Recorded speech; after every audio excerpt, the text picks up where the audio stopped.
కట్టుకున్న భార్యని, కన్న పిల్లల్ని అత్యంత దారుణంగా హత్య చేశాడు. పైగా అది ఆత్మహత్యగా క్రియేట్ చేయబోయాడు. చివరకు అడ్డంగా దొరికేశాడు. ఈ దారుణ సంఘటన తిరుపతి జిల్లాలో చోటు చేసుకుంది.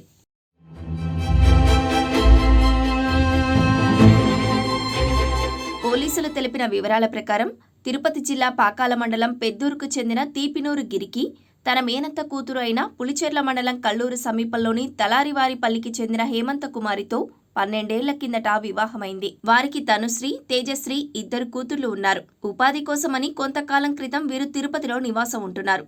ఆ సమయంలో భార్యాభర్తల మధ్య మనస్పర్ధలు తలెత్తడంతో గొడవలు మొదలయ్యాయి.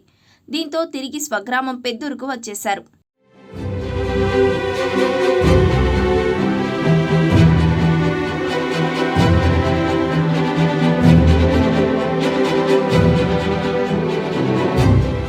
ఈ క్రమంలోనే గిరి గురువారం మధ్యాహ్నం బంధువుల ఇంటికి వెళ్లాలని చెప్పి భార్యా పిల్లలతో బైక్పై బయలుదేరాడు.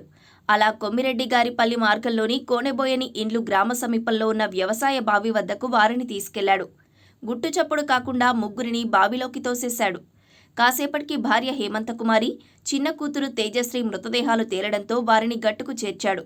మరో కూతురు కోసం వెతుకుతుండగా స్థానికులు గమనించి అక్కడికి రావడంతో గొంతు కోసుకుంటానంటూ వారిని బెదిరించాడు.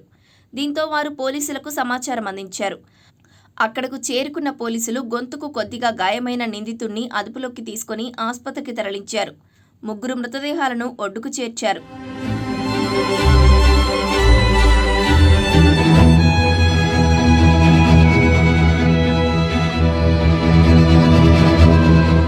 అయితే తన అల్లుడు గిరి ముందస్తు ప్రణాళికతోనే తన కూతురుతో పాటు మనవరాలను హత్య చేశాడని మామ గంగాధరం ఆరోపించాడు.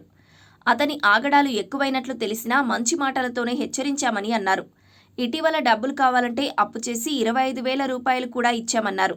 పిల్లలను మంచిగా చూసుకుంటాడని భావించి అన్నీ భరించామని, చివరకు అందర్నీ పొట్టన పెట్టుకున్నాడంటూ మృతురాలి తల్లిదండ్రులు, బంధువులు విలపించడం అందర్నీ కలిచివేసింది.